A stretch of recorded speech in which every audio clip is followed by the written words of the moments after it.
성도님들 향해 같이 인사했으면 좋겠습니다. 우리 좌우에 계시는 우리 성도님들과 함께 인사합시다. 사랑합니다. 축복합니다. 우리 또 뒤에 계신 분들과 이렇게 함께 인사하겠습니다. 오늘 말씀의 은혜의 자리로 함께 나아갑시다. 네, 미로라는 것이 있습니다.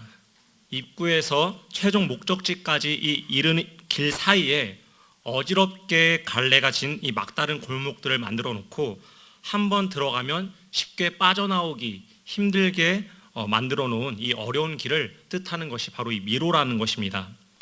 조금 쉬운 미로를 들어가면 사실 이 조금 쉬운 미로는 스스로 노력하면 길을 찾다 보면 시간은 걸리겠지만 이 미로를 충분히 통과할 수 있는 여력들이 다 있을 것입니다. 그러나 조금 더 복잡하고 어려운 긴 미로를 들어가게 된다면 계속 그 길을 찾다가 결국은 분별력을 상실하고 똑같은 길을 계속해서 반복해서 돌며 제자리 걸음만 돌게 될 것입니다. 여러분들은 이런 미로에 갇혀본 그런 경험이 한 번쯤 있으십니까? 예, 저에게는 있습니다. 혹시 우리 성도님들은 마트나 백화점을 좀 자주 이용하십니까? 예, 저는 자주 이용하는 것은 아니지만 가끔씩 이제 바람을 쐬러 물건을 구입하기 위해서 아내와 함께 들르곤 합니다. 어느 날 백화점에 들렀던 날입니다. 아내가 원하는 매장에 가기 위해서 안내 데스크로 향하고 있었습니다. 제가 어떻게 했을까요? 뭐 안내 데스크까지 갈 필요가 있나? 내가 거기를 찾아줄 테니까 나만 따라와 라는 그 자신감을 가지고 아내를 데리고 그 매장을 향해서 찾아가기 시작을 했습니다. 그렇게 3층, 4층, 5층을 거닐다가 결국은 그 매장을 찾지 못하고 똑같은 길만 계속해서 반복해서 돌다가 아내를 바라보니 어땠을까요? 네, 표정이 조금씩 굳어져 가고 있었습니다. 그걸 보고 이러면 안 되겠다 싶어서 제가 황급히 보이는 한 표지판으로 향해 달려갔습니다. 그것이 무엇이었을까요? 네, 안내 지도였습니다. 그 지도를 보면은 그곳에 현재 내가 어디에 위치해 있고 이 백화점 매장 안에 어떤 매장들이 어디에 있는지를 정확하게 표시를 해 두었습니다. 그래서 이 지도를 보면 내 현재 위치를 확인하고 그 목적지를 확인한 이후에 정확하게 그 길로 찾아갈 수가 있다라는 것입니다. 우리가 성경을 보다 보면 이런 미로와 같은 본문들이 많이 나오긴 합니다. 어떤 본문들은 쉬운 미로처럼 우리가 보는 그대로 이해하고 적용할 수 있는 말씀들도 있지만 또 어떤 말씀들은 복잡한 미로처럼 계속 그 말씀을 보면서 헤매다가 결국 이상한 길로 빠지게 되거나 내가 잘못 해석하고 잘못 적용하게 되는 일들이 있다라는 것입니다. 오늘 우리가 함께 읽은 이 씨 뿌리는 비유 역시 깊은 미로와 같은 본문 중에 하나입니다. 그래서 오늘 이 시간에는 제가 여러분의 지도가 되어드려서 이 말씀을 통해서 하나님께서 우리를 끌고 가시는 그 목적지가 어디인지를 함께 찾아보는, 나아가는 시간이 되었으면 좋겠습니다. 오늘 본문은 일반적으로 씨 뿌리는 비유로 잘 알려진 이야기입니다. 전통적으로 그동안 우리는 이 비유를 말씀을 듣는 청중의 태도에 관한 것으로 종종 이해를 해왔습니다. 이런 것이죠. 각각의 밭을 설교를 듣는 사람들의 마음 상태로 이해하는 것입니다. 어떤 사람은 길가와 같아서 설교를 들을 때 곧 그 말씀을 잃어버린다거나 또 어떤 사람들은 돌밭과 같아서 잠시 견디다가 환난으로 인해 넘어지고 또 어떤 사람들은 그 마음밭이 가시떨기와 같기 때문에 제대로 결실하지 못하니 우리 모두 이 마음을 어떻게 하자? 좋은 마음밭으로 갈아엎자는 것이 우리가 일반적으로 오늘 본문을 이해해오던 방식이었습니다. 그러나 우리가 이런 해석들을 받아들이기 전에 성경에서 예수님이 하시는 비유가 이 비유가 무엇을 상징하는지 다시 한번 찾아본다면 우리는 이 본문의 목적지를 보다 정확하게 찾아갈 수 있을 것 같습니다. 이 비유뿐만 아니라 마태복음 13장에는 예수님의 여러 가지 비유가 많이 등장합니다. 그래서 이 장을 우리가 비유장이라고 부르기도 합니다. 때문에 13장 중간중간에는 이 비유들이 무엇과 관련이 있는지를 설명하는 요절들이 나오곤 합니다. 그 중에 하나가 바로 10절에 나와 있는 내용입니다. 우리 같이 한번 10절을 읽어보면 좋을 것 같습니다. 천국의 비밀을 시작.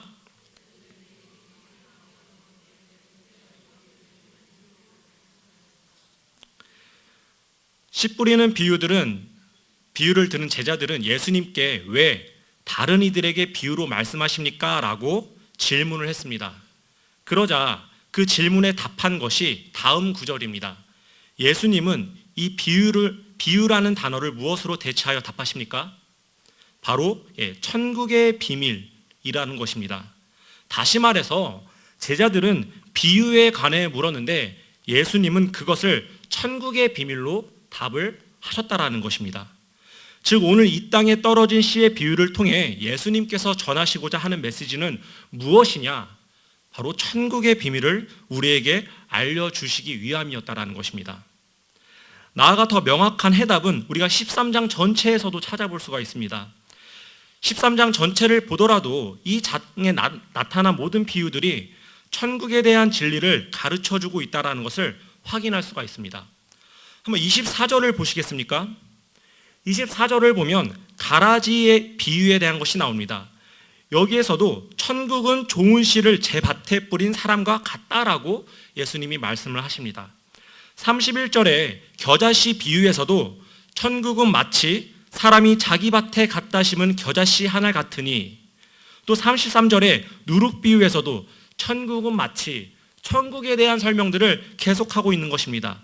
그 뒤에 나오는 보화와 진주, 물고기와 그물 비유를 통해서도 모든 본문이 천국에 관한 말씀을 전하고 있다는 것입니다.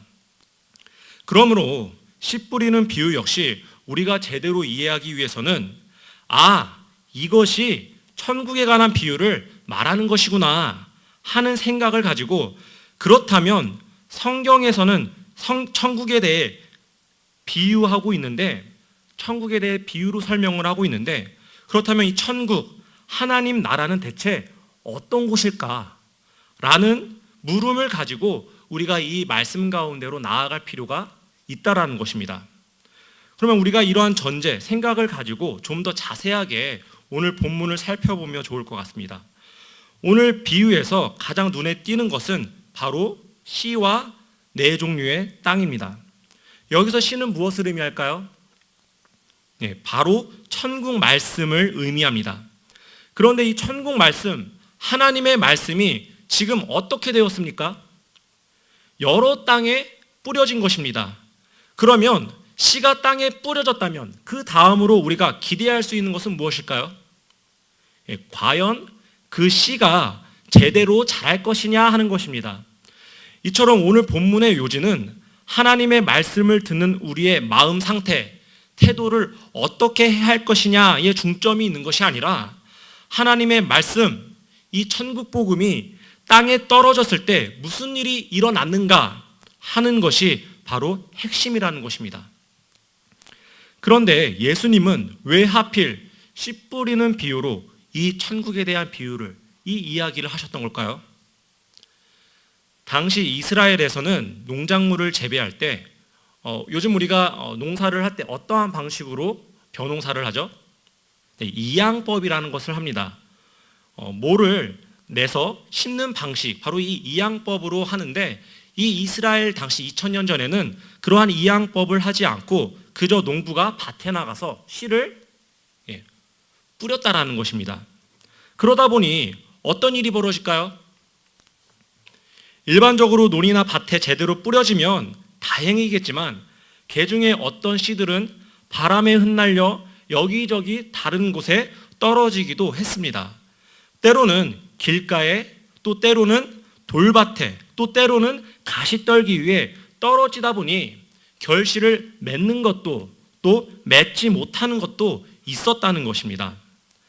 바로 이러한 것처럼 마찬가지로 이 천국 말씀이라는 것이, 이 복음이 그렇게 여러 종류의 밭으로 뿌려졌다라는 것을 지금 예수님이 말씀해주고 계시는 겁니다.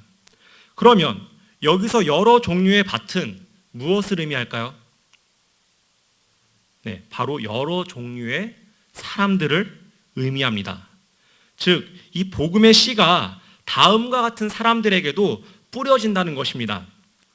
어떤 경우에는 길가와 같은 사람에게 뿌려져서 그 말씀이 뿌려지자마자 악한 자들에게 뺏겨버리는 사람이 있습니다. 또 돌밭과 같은 사람에게 뿌려질 때는 이 말씀이 제대로 뿌려진 듯이 보이지만 조금만 환난이 있거나 어려움이 있으면 마치 말씀이 없었던 것처럼 돌변해버리는 사람들도 있다라는 것입니다. 마지막으로 이 가시떨기 같은 사람에게 뿌려질 때는 이 사람들은 온갖 세상의 걱정들 때문에 천국 말씀이 결실하지 못하는 사람들도 있다는 것을 보여주고 있는 것입니다. 제가 이렇게 앞에 세 종류의 땅을 먼저 언급하였습니다. 물론 각각 상대적으로 차이가 있지만 이 세 종류의 땅에는 차이가 있고 내용이 조금은 달라 보이지만 한 가지 중요한 공통점이 있습니다. 그것이 무엇일까요? 결론적으로 이 땅들에는 어느 곳에서도 그 씨가 결실을 할 수 있다 없다? 없다라는 것입니다. 결실을 맺지 못한다는 것이죠. 어떤 것은 아예 가망이 없어 보이기도 하고 또 어떤 것은 제대로 뿌리를 내린 것처럼 보이기도 하지만 결국은 어느 것 하나 결실을 이뤄내지 못한다라는 것입니다. 즉, 이 사실이 우리에게 알려주는 것은 하나님의 복음이 이 세상에 많은 다양한 사람들에게 뿌려지기는 하지만 어떤 사람은 그 복음을 듣고 그 복음이 뿌려져서 복음이 자라는 사람들도 있다면 그 반면에는 그 복음이 자라나지 않는 사람들, 그 복음의 씨가 뿌려지지만 그 복음을 듣거나 믿지 않는 사람들이 존재한다라는 것을 바로 알려주고 있는 것입니다. 다시 말해 그 뿌려진 복음의 씨 대부분이 결실하지 못할 수도 있다라는 것입니다. 이것이 바로 오늘 이 천국 하나님의 나라에 대한 중요한 특징을 보여주는 것 중에 하나입니다. 실제로 우리가 예수님이 오셨을 때 2000년 전에 그 상황을, 그 시대를 생각을 해보면 좋을 것 같습니다. 예수님이 이 땅에 오셨을 때 예수님을 통해 많은 사람들에게 천국 말씀이 전해졌습니다. 아니, 다른 사람도 아니고 예수님이 전하시는데 하나님의 아들이 친히 오셔서 그 복음을 가르쳐 주시는데 어떻게 안 믿을 수가 있겠어? 우리가 성경을 보다 보면은 그러한 생각을 가지고 보통 성경을 보게 됩니다. 그래서 우리는 예수님을 따라다니는 많은 무리들이 다 예수님을 굳건하게 믿고 따랐을 것이라고 생각을 하는 경우들이 있다라는 것입니다. 그러나 우리가 생각하는 것처럼 우리의 생각대로 성경에 나오는 많은 무리들은 예수님을 그렇게 많이 따르지 않았습니다. 이 천국 말씀을 듣고 예수님을 따르던 자들은 그리 많지 않았다라는 것입니다. 복음은 선포되었지만 실제로 이 말씀에 반응한 사람들은 매우 적었습니다. 어떤 사람들은 예수님의 말씀을 듣고도 바리새인과 서기관의 책략에 쉽게 휘둘렸습니다. 또 어떤 사람들은 예수님의 말씀을 들으며 고개를 끄덕이며 저거 참 좋은 말씀이다 라는 생각, 이해도 하지만 그러다가도 염려가 생기거나 어려운 일이 생겼을 때 쉽게 예수님을 배신하기도 했습니다. 또 어떤 사람들은 예수님이 하신 말씀대로 살아보려고 노력도 해보고 발버둥도 쳐보지만 금세 다른 근심과 걱정들이 자신을 둘러쌀 때 그 복음을 내팽겨 쳐버리는 사람들도 있었다라는 것입니다. 즉, 하나님의 아들이신 예수님께서 천국 복음을 선포하셨을 때 그 결과는 어떠했다라는 것입니까? 매우 참담했다라는 것입니다. 밭에 뿌려진 씨의 비유만으로 생각하더라도 정작 씨가 결실을 맺는 땅은 4개의 땅 중 하나의 땅에 불과했습니다. 비율로만 보더라도 4분의 3에 해당하는 땅의 씨는 아무런 결실을 맺지 못했다라는 것입니다. 즉, 이 비유를 통해서 예수님께서 우리에게 알려주시는 것은 이 땅에 천국 말씀이 선포되었지만 정작 대다수의 사람들은 이 천국에 동참하려 하지 않았다라는 것이 바로 이 말씀의 핵심 중에 하나인 것입니다. 우리가 일례로 이스라엘에 대해서도 생각을 해보면 좋을 것 같습니다. 예수님이 직접 천국 말씀을 가르치고 선포하시고 그 하늘의 능력을 행하였던 이 이스라엘 민족들은 어떻게 되었습니까? 그 민족이, 그 나라가 복음으로 충만하고 흥왕해져서 지금도 하나님 나라를 이루며 살아가는 그러한 민족이 되었습니까? 아닙니다. 그 수많은 사람들에게, 이스라엘 사람들에게 복음의 씨가 뿌려졌지만 정작 아무도 그 복음을 제대로 듣는 이는, 반응하는 이는 별로 없었다라는 것입니다. 오히려 그들은 그러한 예수님을 잡아서 십자가에 못 박아 매달려 죽인 자들이었습니다. 예수님이 뿌리신 천국 복음의 씨들은 전부 열매 맺지 못하고 허비된 것처럼 보였다라는 것입니다. 여러분, 바로 이것이 오늘 밭에 뿌려진 씨의 진실인 것입니다. 하나님의 나라의 복음은, 이 천국 말씀은 바로 이런 것입니다. 이 땅에서 하나님 나라의 말씀은, 그 복음은 전혀 환영받지 못하는 것이라는 겁니다. 복음은 어느 시대건 한 번도 환영받은 적이 없었습니다. 복음이 뿌려지고 하나님의 의가 선포되면 곧 멋진 승리가 기다리고 있을 것이라는 그러한 기대와 소망을 갖게 되지만 결과는 매우 비참하고 참담했다라는 것입니다. 천국 말씀이 이 땅에 뿌려져 곧 아름다운 열매를 맺을 거라 생각했지만 결과는 아무도 그 하나님 나라의 선포를 매력적으로 느끼지 않았다라는 것입니다. 그렇다면 우리 시대는 무언가 조금 달라졌을까요? 2000년이라는 세월이 지났으니 그래도 지금은 그 복음을 받아들일 준비를 이 시대가, 이 사회가, 사람들이 하고 있지 않을까? 조금은 호의적으로 변하지 않았을까? 어떨까요? 네, 답은 그렇지가 않다라는 것입니다. 지금도 우리가 복음을 뿌렸던 자리들을 돌아보면 여전히 세상적인 가치관이 우세하고 하나님의 말씀은 승리하지 못하는 것처럼 보이는 것이 현실이라는 것입니다. 그래서 많은 그리스도인들이 하나님 나라를 이루기 위해 그 하나님 나라를 소망하며 열심을 내어 그 씨를 뿌리지만, 천국의 씨들을 뿌리지만 그 열매 맺지 못하고 그저 허비되는 현실 앞에서 많은 절망을 하게 되는 것을 보게 되는 것입니다. 예를 들면 이런 것이죠. 내가 사랑하는 가족, 친구, 이웃들에게 진정으로 복음을 전하고 또 전했지만 정작 돌아오는 것은 의심과 불신, 오히려 이전보다 더 멀어진 그런 관계들을 마주하게 된다는 것입니다. 복음의 능력을 믿고 하나님 나라의 소망을 꿈꾸며 우리 가정에 그 어려운 부모를 향해, 나의 술주정이 아버지를 향해, 방황하는 자녀를 향해, 이기적인 그 이웃들을 향해 복음을 전하였지만 그 복음의 씨를 열심히 뿌려보지만 정작 아무런 결실이 없는 것을 볼 때 우리는 이 복음이 정말 능력이 있는 것일까? 정말 이것만으로 가능할까라는 회의에 빠지기도 한다라는 것입니다. 성경의 가르침대로 이 세상에서 하나님 나라를 이루고 하나님 나라를 이루고 그것을 확장하기 위해 천국 말씀의 씨를 뿌리며 살아가려고 몸부림친다지만 정작 우리가 마주하게 되는 것은 복음보다 단단하고 견고해 보이는 이 세상의 악한 자들, 우리의 삶을 둘러싸고 있는 이 환난과 박해, 세상의 염려와 재물의 이 능력을 바라보게 될 때면 이 복음이 정말 능력이 있는 거야? 정말 이 능력으로 우리가 살아갈 수가 있는 거야? 이 씨를 뿌리면 정말 이거 열매 맺는 게 맞는 거야? 라는 생각을 하게 된다라는 것입니다. 바로 이것이 하나님 나라의 복음이 뿌려졌을 때 나타나는 현실적인 문제들, 반응들인 것입니다. 이렇듯 오늘 이 비유에서 등장하는 세 가지 땅, 길가와 돌밭, 가시떨기 밭은 이 복음이 뿌려지고 선포되어도 이 복음의 결실을 맺지 못하는 사람들이 존재한다는 것을 알려주는 것이 바로 이 하나님 나라의 특징 중에 하나가 된다라는 것입니다.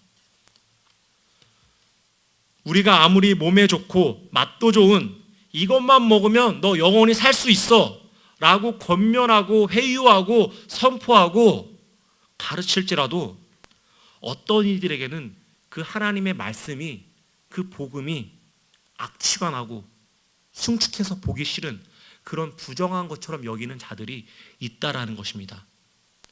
사랑하는 성도 여러분, 우리는 이 복음을 들고 살아가는 이 그리스도인입니다. 이처럼 세상 속에서 인정받고 환영받을 수 없는 그런 삶을 살아가는 자들이라는 것입니다. 우리가 아무리 이 세상을 이해하고 용납하고 세상에 대해 인내하며 노력한다 할지라도 우리가 가진 것을 그들은 여전히 앞으로도 계속해서 좋아하지 않을 수가 있다라는 것입니다. 때문에 우리의 인생은 이 땅에서 더 외롭고 초라해 보일 수도 있을 것입니다. 때로는 내가 더 못나 보이기도 하고 쓸데없는 수고를 하고 있다는 생각을 할 수도 있고, 저들에 대해 내가 왜 이렇게 비참한 인생을 살까라는 자격지심에 빠질 수도 있다라는 것입니다. 사랑하는 성도 여러분, 그럼에도 불구하고 여러분들은 계속해서 이 그리스도인의 삶을, 복음을 들고 이 복음을 향해 세상이 뿌리는 그러한 삶을 살기로 정말로 작정을 하시겠냐는 것입니다. 아니, 왜 힘들게 끝까지 뿌려도 거둘 것이 없는 이 세상을 향해 이 복음의 위로를 전하기 위해 고집하며 살아가냐는 것입니다. 만약 성경이 가르치는 것이 여기까지라면, 오늘 본문의 비유가 가르치는 것이 여기까지라면 앞에서 말한 바와 같이 우리에게는 복음을 전할 소망도 이유도 사실은 다 없어지는 것입니다. 이제는 그냥 나 하나만 잘 믿고 잘 살아야지, 그거면 충분한 거야 라는 마음을 갖는 게 이상하게 없는 것처럼 우리는 그냥 살아도 된다라는 것입니다. 그러나 정말 여기까지 우리가 어쩔 도리 없이 복음은 결실을 맺을 수 없다는 것이 오늘 말씀의 결론일까요? 더 이상 우리에게는 그런 복음을 전해도 아무것도 할 수 없다는 그 막막함을 던져주는 것이 하나님이 우리에게 주는 메시지일까요? 물론 4분의 3이나 되는 대부분의 땅에서는 아무런 결실도 맺지 못했습니다. 그리고 그 씨도 상당한 양을 허비했을 것입니다. 그러나 성경은 우리에게 대다수의 복음이 허비되었지만 한 밭에서만큼은 결실이 있었다고 우리에게 가르쳐주고 있습니다. 그것이 무엇입니까? 우리 같이 8절을 한번 봉독해 볼까요? 덜어는 좋은 땅에 같이 한번 봉독하겠습니다. 시작.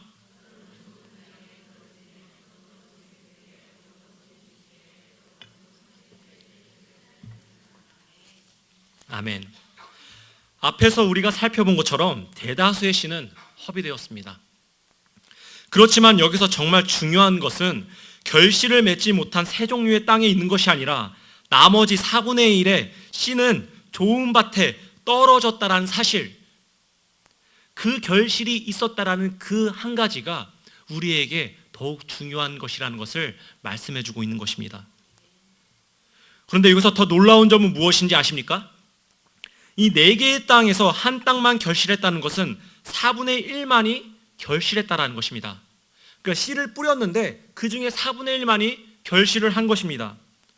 그러니까 우리의 경제관념대로라면, 생각을 해본다면 이 4분의 3의 씨가 허비된 것은 큰 손실이죠. 원래는 4곳에서 다 결실을 하는 것이 우리의 기대였고 가장 이상적인 결과였지만 결실은 이 4곳 중에 한 곳에서만 일어난 것입니다. 그렇다면 원래 뿌린 씨만큼 결실을 하려면 좋은 땅에 떨어진 씨에 대해서 몇 배의 결실을 기대했을 때 그래도 우리가 본전이다 라고 생각을 할 수가 있을까요? 4배면 우리가 그래도 본전은 내가 취했네 라고 생각을 할 수가 있겠죠. 4배도 사실은 상당히 많을 것입니다. 4배를 기대하는 것도 우리의 헛된 소망일 수가 있습니다. 그런데 여러분, 성경은 이 많은 이들에게 배척받은 복음의 씨가 비록 4분의 1밖에 안 되는 땅에서밖에 결실하지 않았지만 이것이 4배 더 자랐다라고 말씀을 하고 있지 않습니다. 몇 배 더 자란다고 말씀을 하고 있습니까? 우리 23절을 또 한번 같이 읽어보겠습니다. 좋은 땅에 뿌려졌다는 것은 시작.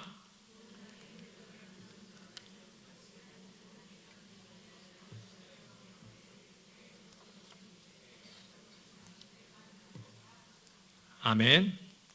보통 우리나라에서 쌀 농사를 지을 때 연평균 수확량보다 한 10에서 15% 정도 더 수확을 하게 되면 그 해에는 풍년이라고 이야기를 한다고 합니다. 또 이 예수님 당시 시대만 하더라도 이 풍작의 기준으로 보통 그 한 땅에서 씨를 뿌린 것보다 5배 혹은 10배 정도의 수확이면 직황이 좋은 것으로 간주를 했다라고 합니다. 그런데 이 비유에서는 복음의 씨가 좋은 땅에 뿌려졌을 때 몇 배 더 불어난다고 말을 하고 있습니까? 최소한 30배, 60배, 더 많게는 100배까지 결실을 맺는다고 말씀을 하고 있다는 것입니다. 한마디로 비상식적인 결과를 우리에게 말씀해주고 계시는 것이죠. 여기서 우리는 천국복음의 두 번째 특징을, 하나님 나라에 대한 두 번째 특징을 발견할 수가 있는 것입니다. 아까 우리가 살펴본 천국복음의 첫 번째 특징은 이 복음이 많은 이들에게 또 세상에게 배척된다는 사실이었습니다. 이것은 우리에게 굉장히 힘들고 슬픈 일이었습니다. 우리는 예수님이 이스라엘 사람들에게 배척당하여 죽임을 당하시는 모습을 보며 또 우리의 삶 속에서 아무리 많은 복음의 씨를 뿌리고 복음의 능력으로 세상을 변혁시키고 싶어도 이 세상의 사람들이 너무나 잔인하고 무자비하며 이기적인 모습으로 변해가는 것을 보면 마치 하나님 나라는 패배한 것처럼 보이고 세상 사람들에게 배척당한 것처럼 보이고 죽어서 없어진 것처럼 보이게 된다라는 것입니다. 아마 이 땅에서는 더 이상 이룰 수 없는 소망이라고 우리는 확신했을 수도 있습니다. 그러나 예수님께서는 이 네 번째 땅, 이 좋은 땅에 뿌려진 씨의 비유를 통해서 하나님 나라의 진정한 소망, 그 의미를 우리에게 가르쳐 주셨습니다. 그것이 무엇입니까? 비록 적은 수의 사람들이 천국 말씀을 들을 뿐이지만 그들은 모든 사람들이 말씀을 들었을 때보다 더 훨씬 강력하게 폭발적으로 자라난다라는 사실입니다. 우리가 네 종류의 땅에서 기대했던 결실보다 상상할 수 없는 결과를 한 영혼을 통해서 이루신다는 것, 그것이 예수님께서 우리에게 하신 약속이었다는 것입니다. 바로 그런 점에서 여기에 앉아있는 성도님들 한 분 한 분이 예수님께서 약속하신 결실을 가지고 살아가는 그러한 축복된 자들이라는 것을 기억하시기를 바랍니다. 성경에는 한 영혼이 천하보다 귀하다는 말이 있습니다. 이 말은 그냥 우리의 자존감을 높여주기 위해 성경에 기록한 이야기가 아닙니다. 정말로 복음으로 결실을 맺은 자들은 하나님께서 약속하신 30배, 60배, 100배의 결실을 가진 자들이며 또 그렇게 자라갈 것이라는 것을 보여주고 있는 것입니다. 우리는 이 세상의 모든 사람들이 다 하나님을 믿으면, 다 교회를 다니고 다 그렇게 복음 앞으로 나아오면 이 땅이 하나님 나라가 될 것이라고, 이 땅에 평화가 찾아올 것이라고, 하나님의 뜻이 그때는 완전히 이루어질 것이라고 생각을 하는 경우들이 종종 있습니다. 그러나 하나님께서는 하나님 나라를 이루시고 완성해 가시는데 이 세상의 모든 사람들을 선택하지 않으셨다라는 것입니다. 이 세상의 모든 사람들을 선택하시는 것보다 바로 이 자리에 나와 있는 그 결실을 허락하여 그 열매를 소유하고 있는 우리들이 이 세상의 모든 자들이 그 복음을 믿는 것보다 더 귀하고 존귀하게 더 적극적으로 이 하나님 나라를 이루며 살아갈 수 있는 그 인생을 바로 우리의 사명 가운데 주셨다는 것이 바로 이 말씀의 본 맥락이라는 것입니다. 바로 이러한 것처럼 우리에게 그러한 복음을 허락하셔서 우리를 통하여 하나님 나라에 대한 소망과 완성을 이루어 가신다는 사실입니다. 우리는 그만큼 하나님 앞에서 축복받은 존재들인 것입니다. 우리는 항상 이 전도자의 입장에서 복음을 전도를 할 때에도 그 성과를, 예수님을 영접한 사람이 얼마나 많이 있는가라고 평가를 하고 결과를, 우리가 성과를 매기는 경우들이 종종 있습니다. 물론 많은 사람들이 예수님을 믿는다면 이는 참 좋은 일입니다. 그건 역시 하나님의 은혜라는 것이죠. 그러나 우리는 우리가 기대하는 만큼 그 뿌려진 씨에 비해 비록 소수의 사람이 복음 앞으로 나왔을지라도 하나님의 능력을 절대로 의심해서는 안 되는 것입니다. 오히려 오늘 비유는 하나님 나라는 이 소수의 사람들만이 환영받는 것이라고 말씀을 하고 있습니다. 우리가 하나님 나라의 복음을 선포할 때마다 배척당하는 모습 때문에 하나님 나라가 사라지거나 패배할 것이라고 생각할 필요가 없다라는 것입니다. 하나님 나라는 결코 없어지지도 쇠하지도, 오히려 단 한 사람, 30배 결실을 맺은 자, 이 60배, 100배의 결실을 맺은 그 한 사람을 통해서 더 멋지고 아름답게 하나님 나라를 이뤄 가실 것이라고 우리에게 말씀해 주고 있는 것입니다. 세상의 많은 교회가 이 복음의 진리를 제대로 깨닫지 못한 채 교회의 성도를 불려가는 것이 하나님 나라를 이루는 것이라고 착각하며 살아가고 있는 이 현실이 있습니다. 그러다 보니 복음 자체에는 아무런 문제가 없음에도 불구하고 복음의 능력에 불신을 갖기 시작하게 된다는 것입니다. 그러다 보니 정작 이 복음보다는 우리가 가지고 있는 어떤 친절한 것에, 우리가 가지고 있는 어떤 관계적인 면, 혹은 어떤 봉사, 환대, 이 공동체, 물론 이러한 것들이 복음 안에서 이루어진다면 아주 좋은 영향력들을 발휘할 것입니다. 그러나 세상의 많은 교회들이 현재 그 복음의 능력을 신뢰하지 못하고 그 한 영혼이 천하보다 귀하다라는 이 복음의 메시지를 깨닫지 못한 채 더 많은 사람을 교회로 불러오기 위해서 복음을 뒤로 한 채 다른 많은 것들로 이 많은 사람들을 모으려고 노력을 하고 있다는 것입니다. 결국 무엇입니까? 맨 앞에 이야기한 것처럼 많은 성도들이, 많은 교회가 그 미로 속에서 방황하며 제대로 된 목적지를 향하지 못하고 그저 똑같은 자리를 맴돌며 왜곡된 자리에서 여기에 내가 다 도착했구나, 이런 생각을 가지고 살아가고 있다는 것입니다. 성격은 배척받으나 승리하는 것이 하나님의 복음이자 이것이야말로 복음의 진수라고 우리에게 말씀하고 있습니다. 우리가 이 세상과 싸울 수 있는 것은 오직 복음의 능력만이 그것을 가능하게 할 수가 있다는 것입니다. 그러므로 사랑하는 성도 여러분, 복음의 능력을 믿어 의심치 마시고 우리가 이 땅에 사는 동안 마음껏 이 천국 복음의 말씀의 씨를 이 세상 가운데, 이웃 가운데, 우리 사랑하는 가족 가운데 아낌없이 뿌리며 그 인생을 살아가시기를 예수님의 이름으로 축원합니다. 말씀을 정리하겠습니다. 저는 이번 설교를 준비하면서 7, 8월에 떠나게 될 선교에 대해서 생각해 보았습니다. 많은 청년들이 선교를 지원하거나 준비하면서 자신의 능력에 대한 부족함을 많이 염려하곤 합니다. 그것은 저 역시도 마찬가지입니다.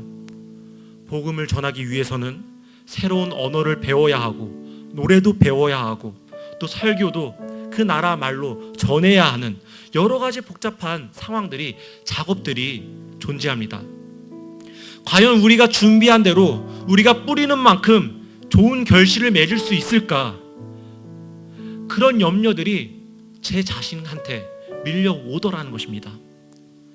그러나 하나님이 복음을 들고 있는 우리의 존재가 얼마나 존귀하고 우리를 통해 약속하신 그 결실들을 바로 오늘의 이 비유를 통해서 바라보게 하실 때 혹여라도 바람에 날려 아무것도 남지 않는 사역이 될지라도 그 복음을 전하러 저 멀리 오지로 가서 그 해외로 나아갔는데도 불구하고 내 사역에 아무것도 남는 것이 없는다 할지라도 오늘 말씀을 통해서 하나님께서는 제 마음 가운데 기뻐할 수 있는 마음, 담대할 수 있는 마음, 그래도 계속해서 이 씨를 뿌리며 살아가도록 소망하는 마음을 주셨다라는 것입니다. 사랑하는 성도 여러분, 우리는 천국 복음을 이 세상에 뿌리도록 허락받은 그 귀한 결실을 얻은 자들입니다. 많은 이들이 외면하고 또 반응할지라도 우리는 이러한 사명 속에서 담대하게 끝까지 하나님의 복음만 전하는 삶을 살아가야 할 것입니다. 세상으로부터 우리는 환영받지 못할 수도 있습니다. 세상으로부터 천대받고 우리가 미련하다라고 여김을 받을 수도 있습니다. 그러나 오늘의 말씀을 기억하시기 바랍니다. 그 복음을 듣지 않는 자들도 있지만 그 한 영혼에 그것이 심겨졌을 때 그 한 영혼을 통해 하나님 나라를 이루실 것이라는 사실, 바로 이 소망이 우리 온세계 교회 성도들의 소망이 되는 앞으로의 신앙의 여정이 되기를 예수님의 이름으로 축원합니다. 우리